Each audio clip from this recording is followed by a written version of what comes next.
अर्ज है। मैं सैयदा नसरीन, एडीएन उर्दू न्यूज़ में आपका इस्तकबाल है। खबरों का सिलसिला शुरू करने से पहले एक नज़र डालते हैं आज की अहम खबरों पर। कोरोना का खतरा बदस्तूर बरकरार, लॉकडाउन रहेगा जारी लेकिन नहीं बढ़ाई जाएगी सख्ती, वज़ीर आला उद्धव ठाकरे का ऐलान। जिला कलेक्टर उदय चौधरी ने कहा, घाटी अस्पताल में मरीजों को लूटने वालों पर होगी सख्त कार्रवाई। डिविजनल कमिश्नर और जिला कलेक्टर के घाटी दौरे के बाद नर्म हुए मेंबर पार्लियामेंट इम्तियाज जलील के तेवर। शहर व जिले में कोरोना का कहर जारी, आज फिर मिले 213 नए मरीज, 2464 मरीज हुए डिस्चार्ज। और आसमान को छू रहे हैं सब्जियों के दाम, कोरोना कर्फ्यू से बेहाल आवाम के लिए दोहरी मुसीबत बनी महंगाई। अब खबरें तफसील से।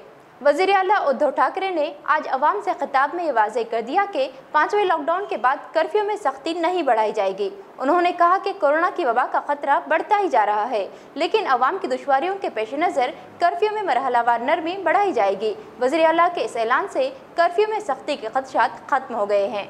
1 जून से नाफिज 5वें और सबसे तवील लॉकडाउन के आखिर में आज वज़ीर आला उद्धव ठाकरे ने कहा कि रियासत में अभी कोरोना का खतरा टला नहीं है, बल्कि आज सूरत हाल ज्यादा संगीन है। अवाम की तकलीफ के पेश नजर लॉकडाउन में ढील दी गई। आगे भी लॉकडाउन जारी रहेगा, लेकिन कुछ सहूलतें भी दी जाएंगी। लॉकडाउन अचानक खत्म नहीं किया जा सकता। ठाकरे ने कहा कि मरकजी हुकूमत की स्कीम के तहत जाफरानी राशन कार्ड और बिना राशन कार्ड राशन की स्कीम खत्म हो रही है, इसलिए मरकजी हुकूमत से ये स्कीम मजीद 3 महीने बढ़ाने की अपील की गई है। उन्होंने डॉक्टर्स और तिब्बी अमले से अपील की कि हम इस वबा से जंग के आखिरी मरहले में हैं, इसलिए ऐसे में हौसला न हारे, मरीज का इलाज और पूरी निगहदाश्त करे। वज़ीर आला ठाकरे ने ये साफ कर दिया कि वबा का खतरा बढ़ता जा रहा है, इसके बावजूद अब लॉकडाउन में मजीद सख्ती नहीं की जाएगी, बल्कि आहिस्ता आहिस्ता ढील दी जाएगी। उन्होंने अवाम से ताउन की अपील भी की और कहा कि हम सबको मिलकर इस खौफनाक वबा को हराना है, इसलिए एहतियाती तदाबीर पर पूरा अमल करें। आता 30 जूनला प्रधानमंत्री गरीब कल्याण योजना ह्याच्यामध्ये खास करून जे भगवं रेशन कार्ड ह्यांना अन्नधान्य देण्याची जी योजना आहे तिची मुदत संपते। बिना रेशन कार्ड म्हणजे ज्यांच्याकडे रेशन कार्ड नाही त्यांना अन्नधान्य देण्याची योजना संपते। मी गेल्या 8-10-15 दिवसापूर्वी जेव्हा प्रधानमंत्र्यांची व्हिडिओ कॉन्फरन्स होती तेव्हा स्वतः ही मागणी केलेली आहे की 30 तारखेला ही मुदत संपते, धान्य देण्याची मुदत संपते आहे, कृपा करून आणखीन 3 महिन्यासाठी आम्हाला वाढवून द्या। की तुम्हाला न सांगता मी काही करणार नाही। लॉकडाऊन हा शब्द जरी मी वापरत नसलो तरी याचा अर्थ आपण परवापासून सगळं काही उघडतो आहोत असा गैरसमज करून घेऊ नका।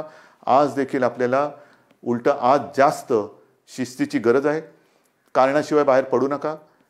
पण आता ह्या अंतिम टप्प्यात आपल्याला हे युद्ध अर्धवट सोडून चालणार नाही। इथपर्यंत आपण लढत आलेलो आहोत। आता जर का आपण गाफील राहिलो तर मग पुढे आपण जाऊ शकत नाही। अजूनही संकट टळलेलं नाही, धोका टळलेला नाही, पण हा धोका पत्करून जे करता येणं शक्य असेल त्या गोष्टी आपण हळूवारपणाने उघडत चाललेलो आहोत। लॉकडाऊन पुन्हा करण्याची वेळ येऊ नये आणि त्याच्यासाठी आपलं सहकार्य जसं आजपर्यंत सरकारला मिळालं तसंच ते यापुढे सुद्धा मिळेल। मेंबर पार्लियामेंट इम्तियाज जलील की जानिब से घाटी इंतजामिया के खिलाफ संगीन इल्जामात लगाए जाने के बाद हरकत में आए डिविजनल कमिश्नर और जिला कलेक्टर ने आज अस्पताल का दौरा किया। दोनों अफसरान ने मरीजों के साथ लूट खसोट करने वाले अमले के खिलाफ सख्त कार्रवाई की बात कही। MP इम्तियाज जलील के तेवर थोड़े नर्म दिखाई दिए। कल उन्होंने डीन को मुअत्तिल करने का मुतालबा किया था, लेकिन आज उन्होंने कहा कि किसी अफसर को मुअत्तिल करना मसले का हल नहीं, बल्कि वो बिगड़े हुए सिस्टम को दुरुस्त करना चाहते हैं। औरंगाबाद में गुज़िश्ता 4 दिनों से कोरोना वबा के खिलाफ जद्दोजहद में सरकारी मशीनरी की नाकामी पर सियासत गर्म है। शहर व जिले के तमाम मुंतखब अवामी नुमाइंदों ने मुश्तरका प्रेस कॉन्फ्रेंस में इंतजामिया को वबा पर काबू पाने में नाकामी का इल्जाम लगाया था। इसके बाद मेंबर पार्लियामेंट इम्तियाज जलील ने शनिचर को प्रेस कॉन्फ्रेंस में घाटी इंतजामिया पर मरीजों के साथ लूट खसोट के संगीन इल्जामात लगाए। इन इल्जामात पर हरकत में आए डिविजनल कमिश्नर सुनील केंद्रेकर और जिला कलेक्टर उदय चौधरी इम्तियाज जलील के हमरा घाटी अस्पताल पहुंचे। डीन डॉक्टर काना नेड़ीकर से बातचीत के बाद इम्तियाज जलील के तेवर नरम पड़ गए। कल उन्होंने डीन की मौतली का मुतालिबा किया था, लेकिन आज उनका कहना था कि किसी अफसर की मौतली से सिस्टम ठीक नहीं होगा। इनका मकसद बिगड़े हुए सिस्टम को ठीक करना है। जिला कलेक्टर उदय चौधरी ने कहा कि इम्तियाज जलील के इल्जामात पर तहकीकात शुरू की गई है। जो खाती होगा इसे बख्शा नहीं जाएगा। डिविजनल कमिश्नर सुनील केंद्रेकर ने डीन से मीटिंग के बाद कहा कि घाटी अस्पताल में दवाओं की कमी को पूरा किया जाएगा। जो लोग गलत काम कर रहे हैं इनके खिलाफ कार्रवाई होगी। मरीजों को यहाँ इलाज की तमाम तर सहूलतें फराहम की जाएंगी। देखिए कैसा है कि सिस्टम इम्प्रूव होना ये ज़रूरी है। किसी एक अधिकारी को निकाल के उनको सस्पेंड करके अगर सिस्टम का हल अगर होता होगा तो मैं समझता हूँ ये मुमकिन नहीं है। आज हमने बहुत सारे विषयों के ऊपर चर्चा की है, डिस्कस किया है, और अगर ये सिस्टम अगर आगे चलता रहेगा, ऐसा ही चलता रहेगा, शिकायतें आती रहेगी, तो यकीनन किसी न किसी के ऊपर ये अकाउंटेबिलिटी फिक्स की जाएगी। डीन मैडम को और कलेक्टर साहब को भी हमने बताया है कि कलेक्टर साहब को यहाँ इंचार्ज बोल के कि वही ध्यान रखने की घाटी को मदद करने के लिए, तो वो तो अपना काम बहुत बखूबी ढंग से कर रहे हैं। जो करेक्शन और जो सूचनाएं खजदार साहब ने की है उस हिसाब से जो अच्छा हो सकता है शहर के लिए, शहर के सभी बाशिंदों के लिए, वो करने का काम चालू है। डीन मैडम ने और उनके सभी जो HODs है उन्होंने अभी आश्वस्त किया आज हमें कि हम जो है हम इस तरीके से थोड़ा थोड़ा कर करके जो है इसको ऐसे तरीके से सिस्टम बनाएंगे कि इसके आगे ये चीज़ रहे ही ना। अभी जो एक एग्जाम्पल के तौर पे जो आया था सामने, जो खासदार साहब ने लाया था, उसके तहकीकात करके उसका तो कार्रवाई तो होगा कि वो दूसरे लोगों को तकलीफ ना हो। एक तो बात है कि जो सामने आया उसके ऊपर एक्शन, और दूसरी बात है कि ऐसे ना हो इसके लिए एक सिस्टम सेटअप के लिए जो है सिस्टम सेटअप के लिए भी हमने अभी घाटी एडमिनिस्ट्रेशन के साथ में जो है वो करने का तय किया। शहर व जिले में कोरोना वबा का कहर बदस्तूर जारी है। आज फिर 213 अफराद इस वबा से मुतासिर हुए। मुतासिरा मरीजों की तादाद अब 5000 तक पहुंच चुकी है, जबकि आज 18 मरीजों समेत अब तक 2464 मरीज डिस्चार्ज किए जा चुके हैं। अस्पतालों में अब भी 2303 मरीजों का इलाज जारी है। शहर व जिले में कोरोना वबा की सूरत हाल बदस्तूर संगीन है। गुज़िश्ता 8 दिनों से हर दिन 200 से ज्यादा अफराद इस वबा से मुतासिर हो रहे हैं। आज दोपहर 213 अफराद की रिपोर्ट पॉजिटिव पाई गई। इस तरह जुमला मरीजों की तादाद बढ़कर 4979 हो चुकी है। इनमें से 2303 मरीज अब भी अस्पतालों में जेर इलाज हैं, जबकि मुबैना तौर पर अब तक 238 मरीजों की मौत हो चुकी है। आज कोविड सेंटर से 18 मरीजों को डिस्चार्ज किया गया। अब तक 2464 मरीज इस खौफनाक वबा के शिकंजे से महफूज हो चुके हैं। वजीर आला उद्धव ठाकरे ने आज आवाम से खिताब में सेहतमंद हो रहे मरीजों से प्लाज्मा डोनेट करने की अपील की है। औरंगाबाद शहर के बाद जिले के तालुकों में खौफनाक वबा कोरोना तेजी से फैलती जा रही है। आए दिन हालात संगीन होते जा रहे हैं। इसके बावजूद जिला परिषद का हेल्थ डिपार्टमेंट संजीदगी से काम करने के लिए तैयार नहीं। जिला परिषद के कोविड सेंटर्स में बेलगाम तिब्बी अमला निगेटिव और पॉजिटिव का खेल खेल रहा है। बजाज नगर के कोविड सेंटर्स में ऐसा ही एक संगीन मामला सामने आया, जहां जिला परिषद के तिब्बी अमले ने एक नौजवान की रिपोर्ट निगेटिव आने के बावजूद इसे यह कहकर दहशतजदा कर दिया कि इसकी रिपोर्ट पॉजिटिव। औरंगाबाद जिले में कोरोना की वबा तेजी से फैलती जा रही है। देही इलाकों में स्वैब टेस्ट और मुतासिरा मरीजों के इलाज का काम जिला परिषद की निगरानी में जारी है, लेकिन जिला परिषद के हेल्थ डिपार्टमेंट में बदनज़मी का दौरा है। हाल ही में हेल्थ डिपार्टमेंट में हेल्थ ऑफिसर का तकर्रुर किया गया, लेकिन हेल्थ ऑफिसर अब तक दफ्तर में नजर नहीं आए। कोरोना वबा के इंतहाई खतरनाक हालात में भी हेल्थ डिपार्टमेंट संजीदगी से काम करने के लिए तैयार नहीं। बजाज नगर के कोविड सेंटर में जिला परिषद हेल्थ डिपार्टमेंट के मुलाजमीन की गैर जिम्मेदारी का एक मामला सामने आया। यहाँ एक मुलाजिम ने स्वैब टेस्ट लेने के बाद एक नौजवान को बताया कि इसकी रिपोर्ट पॉजिटिव आई है। थोड़ी देर बाद इसे कहा गया कि इसकी रिपोर्ट निगेटिव आई। निगेटिव पॉजिटिव के इस खेल में इस नौजवान की जान ही निकल गई। थोड़ी देर बाद इसे बताया गया कि इसके वालिदैन की रिपोर्ट पॉजिटिव आई है। हेल्थ डिपार्टमेंट के मुलाजमीन की इस गैर जिम्मेदारी और संगीन लापरवाही की तरफ कोई तवज्जो देने के लिए तैयार नहीं। मी माननीय राजेश टोपे सर तुम्हाला त्याचबरोबर संपूर्ण महाराष्ट्र गव्हर्नमेंट आरोग्य विभाग हेल्थ डिपार्टमेंट यांना रिक्वेस्ट करते की या आरोग्य केंद्रामध्ये तपासणीपासून राईट फ्रॉम मी जेव्हा माझा स्वतःचा स्वाब दिला तेव्हापासून रिपोर्ट येईपर्यंत कुठल्याही गोष्टीचा ताळमेळ नाहीये। आज जर समजा एक माझा भाऊ जो निगेटिव्ह आहे तो पॉझिटिव्ह म्हणून इथं आला असता, त्यांना ही स्वतःची चूक कळाली नसती, तर विनाकारण काही कारण नसताना विदाउट एनी सिम्पटम तो पॉझिटिव्ह झाला असता निगेटिव्ह मधून। आणि जे माझे आई वडील जे पॉझिटिव्ह आहेत, ज्यांना ट्रीटमेंटची गरज आहे, असे लोक घरात राहिले असते का, तर ते निगेटिव्ह म्हणून चुकीचं सांगितलं म्हणून. तर मी तुम्हाला रिक्वेस्ट करते, या तत्सम जो काही जिल्हा परिषद केंद्र आहे किंवा जे काही सेंटर चालू आहे बजाजनगरला जिथं स्वॅब घेतले जातात त्यांची चौकशी करावी. स्वॅब घेताना सुद्धा दुपारी 3 वाजेची वेळ सगळ्यांना सांगण्यात आली होती. प्रोसेसनुसार लोकांनी जाऊन तिथं नोंदणी केला. 3 वाजल्यापासून आम्ही तिथे बसलो होतो. रात्री 7 वाजता त्यांनी स्वॅब घ्यायला सुरुवात केली. या लाईनीमध्ये काही गरोदर महिला सुद्धा होत्या. त्या महिला शेवटी बिचाऱ्या वैतागून इथून निघून गेला विदाऊट स्वॅब देता. देव ना करो त्यांच्यापैकी जर कोणी पॉझिटिव्ह असेल आणि ह्या अशा प्रोसेसला वैतागून जर त्यांनी तपासणी केली नाही तर त्या आईच्या आणि बाळाच्या दोघांच्याही आरोग्याला फार मोठा धोका होऊ शकतो. मी रिक्वेस्ट करते सर, प्लीज तुम्ही जिल्हा परिषद आरोग्य केंद्र बजाजनगरची चौकशी करा आणि असा जो खोटा रिपोर्ट आज माझ्या फॅमिलीपर्यंत पोहोचवला गेला आहे याची तुम्ही चौकशी करावी आणि बजाजनगर वाळूजमध्ये लवकरात लवकर काही ना काही उपाययोजना करावी, कारण ती परिस्थिती फार विदारक आहे सर. काही दिवसात जर हे ते कंट्रोल करण्यात नाही आलं तर मात्र या ठिकाणी फार मोठा लॉस या लोकांना सहन करावा लागू शकतो. आणि प्लीज मी रिक्वेस्ट करते सर, ही जी काही चूक आज झाली आहे, म्हणजे ज्या निगेटिव्ह व्यक्तीला तुम्ही पॉझिटिव्ह सांगताय आणि पॉझिटिव्ह व्यक्तीला तुम्ही निगेटिव्ह सांगताय, याने आज माझ्या फॅमिलीमध्ये असतं असं, पण असे हजारो लोक आहेत. आता आम्हाला स्वतःला डाऊट आहे की आम्ही स्वतः पॉझिटिव्ह आहे कि निगेटिव्ह आहे, म्हणून तुम्ही याची चौकशी करावी. कोरोना कर्फ्यू, मौसम बरसात और ईंधन की कीमतों में लगातार इजाफे से अब लाजमी अशिया भी महंगी होती जा रही हैं। सब्जी मंडियों में सब्जी के दाम आसमान को छू रहे हैं। कई सब्जियों की कीमतें 3 गुना तक बढ़ चुकी हैं, जबकि इसमें मजीद इजाफे का इम्कान जाहिर किया जा रहा है। मुसलसल कर्फ्यू से परेशान हाल अवाम के लिए बेतहाशा बढ़ती महंगाई एक नई मुसीबत बन चुकी है।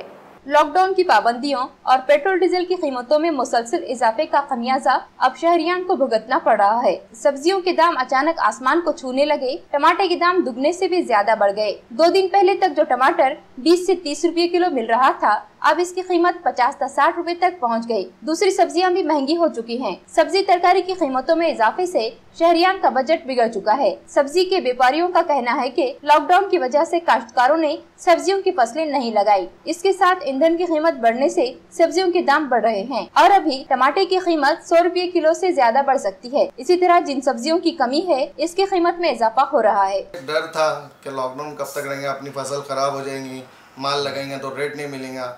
जिला बंदी की वजह में आना जाना नहीं, ट्रांसपोर्ट नहीं हो रहा था, उसके लिए एक्चुअली अभी तो रेट का तो बता नहीं सकते, पर रेट जो है तो भी चढ़ने वाले हैं। कैरेटी जो है उसका 25 किलो का आता तो वो है अभी बिकेगा 1500 तो 1000 तक बिक जाएंगे। अभी सब पूरे ऑल महाराष्ट्र में नहीं, ऑल इंडिया में जो है तो शॉर्ट चढ़ रहा है टमाटर। नाजरीन, यहाँ लेते हैं मुख्तसर वक्फा।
नाजरीन, वक्फे के बाद दोबारा क़ायम मक़दम।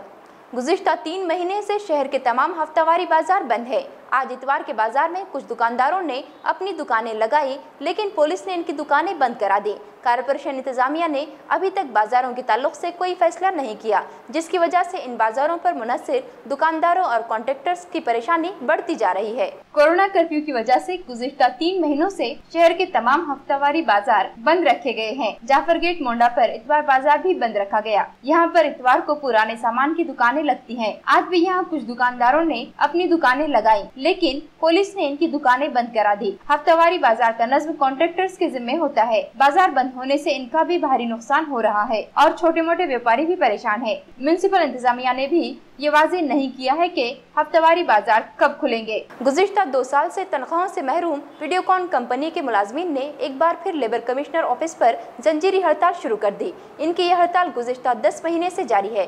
जिला कलेक्टर, डिविजनल कमिश्नर और अवामी नुमाइंदों से नुमाइंदगी के बावजूद इनका मसला हल नहीं हुआ। अब लॉकडाउन में नरमी मिलते ही उन्होंने दोबारा अपनी हड़ताल शुरू कर दी।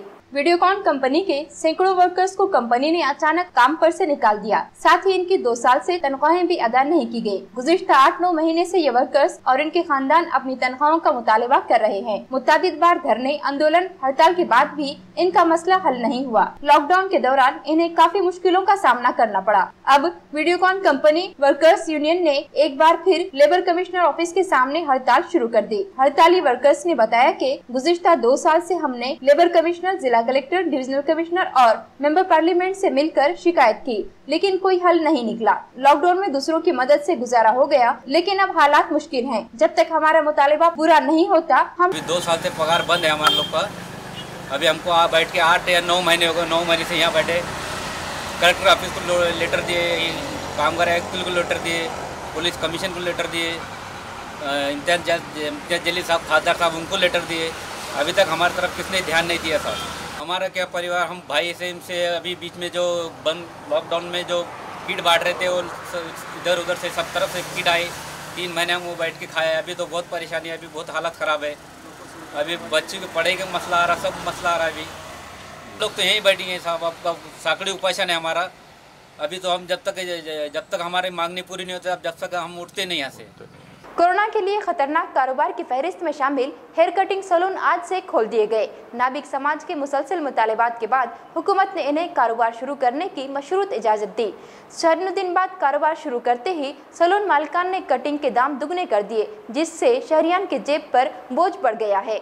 लॉकडाउन के 96 दिन बाद आज शहर व रियासत में हेयर कटिंग सैलून की दुकानें खोली गई। 5वें लॉकडाउन में कुछ कारोबार शुरू हुए, लेकिन हेयर कटिंग सैलून को कोरोना के लिए खतरनाक करार देकर बंद रखा गया था। नाबिक समाज की मुतादिद तंजीमों के मुसलसल मुतालबे के बाद बिलाखिर हुकूमत ने इन्हें मशरूत तौर पर सैलून खोलने की इजाजत दी। आज शहर के मुख्तलिफ इलाकों में कटिंग सैलून खुले नजर आए। सैलून मालिकों ने लॉकडाउन और एहतियाती तदाबीर की आड़ लेकर कीमतें दुगनी कर दी है। पहले कटिंग करने के 50 रुपये लिए जाते थे, अब कई सैलून में 100 से 120 रुपये वसूल किए जा रहे हैं, जिनसे शहरियान में नाराजगी नजर आ रही है। आज जवळजवळ 96 दिवसाच्या प्रतीक्षेनंतर प्रशासनाने सलून व्यावसायिकांना सलून उघडण्याची परवानगी दिलेली आहे। 96 दिवसांमध्ये श्रीवास्तव नाभिक संघाच्या वतीने प्रशासनाला सलून व्यावसायिकांना दुकान चालू करण्यासंदर्भात पाठपुरावा करण्यात आला होता। त्याला कुठेतरी आज यश आलेले आहे, परंतु हे सर्व करत असताना थोड्याशा संभ्रमावस्थेत आज सलून व्यावसायिकांनी आपले दुकान सुरू केलेले आहे। तर सलून व्यावसायिकांना दुकान सुरू करण्यासाठी दिलेल्या परवानगीसाठी शासनाला श्रीवास्तव नाविक संघाच्या वतीने आम्ही धन्यवाद देतो।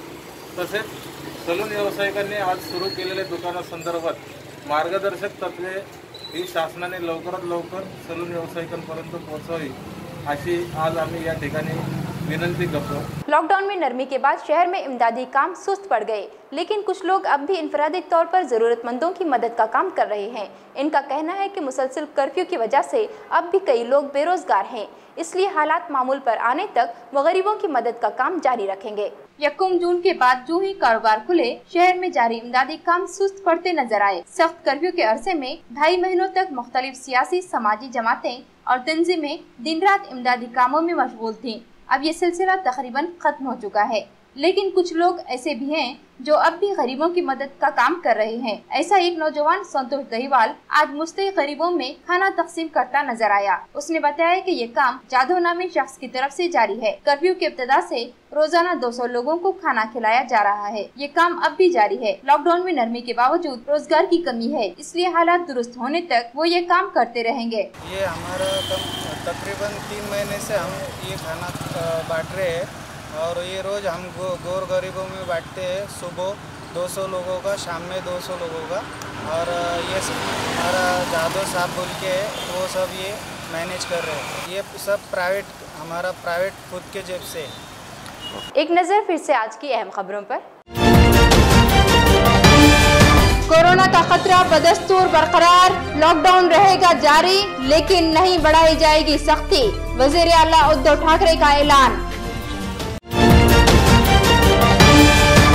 जिला कलेक्टर उदय चौधरी ने कहा, घाटी अस्पताल में मरीजों को लूटने वालों पर होगी सख्त कार्रवाई। डिविजनल कमिश्नर और जिला कलेक्टर के घाटी दौरे के बाद नर्म हुए मेंबर पार्लियामेंट इम्तियाज जलील के तेवर। शहर व जिले में कोरोना का कहर जारी, आज फिर मिले 213 नए मरीज, 2464 मरीज हुए डिस्चार्ज। और आसमान को छू रहे हैं सब्जियों के दाम, कोरोना कर्फ्यू से बेहाल आवाम के लिए दोहरी मुसीबत बनी महंगाई। तो ये थी आज की खबरें, कल फिर मिलते हैं ताज़ा खबरों के साथ। तब तक देखते रहिए एडीएन उर्दू न्यूज़।